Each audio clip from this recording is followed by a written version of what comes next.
कि ये जो मेरा पॉलिटिकल जर्नी रहा है, मैंने अपने लिए कुछ मांगा नहीं।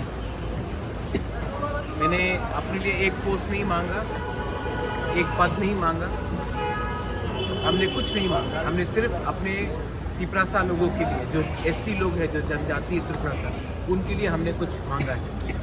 अगर वो गवर्नमेंट ऑफ इंडिया नहीं देना चाहती है तो वो उनका डिसीजन है। अगर वो देंगे तो हम वेलकम करेंगे, अगर नहीं देंगे तो हम ऑपोजिशन में हैं और हम जानते हैं कि ऑपोजिशन क्या कर सकता है त्रिपुरा में, तो हम ऑपोजिशन का काम करेंगे।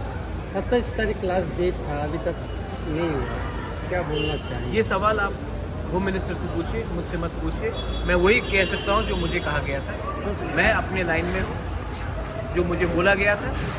अब अगर उनको कुछ करना है तो हम वेट करेंगे, लेकिन अगर नहीं करेंगे तो हम भी अपने एमएलए एमडीसी से बात करके आने वाले दिन में हमको क्या करना है उसके बारे में डिसाइड करेंगे। आपने 24 घंटा का अल्टीमेट दिया था और आप हंगर स्ट्राइक पे जाने वाले थे।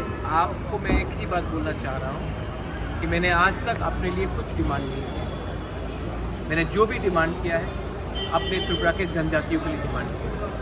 अगर उनको लगता है कि त्रिपुरा का जनजाति को कुछ मिलना चाहिए तब एक्ट कीजिए। अगर उनको लगता है कि त्रिपुरा का जनजाति खुशी है तब हम हमारा व्यू अलग है। हम अपना जो हमें जो करना है वो हम करेंगे।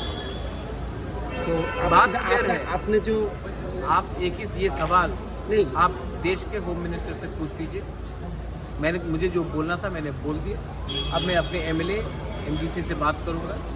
दिल्ली से मुझे बहुत फ़ोन कॉल आया है अभी तक, लेकिन जब तक मैं अपने एमएलए एमडीसी और अपने सपोर्टर्स के साथ बात नहीं करूंगा, अभी मैं मीडिया को कुछ नहीं बोलना चाहता। तो आपका जो हंगर स्ट्राइक का जो स्टैंड था उसमें रहेंगे क्या? दिल्ली से बहुत फ़ोन कॉल आया है। अगर आपको भी मेरे संग हंगर स्ट्राइक में ज्वाइन करना है तो यू आर मोस्ट वेलकम।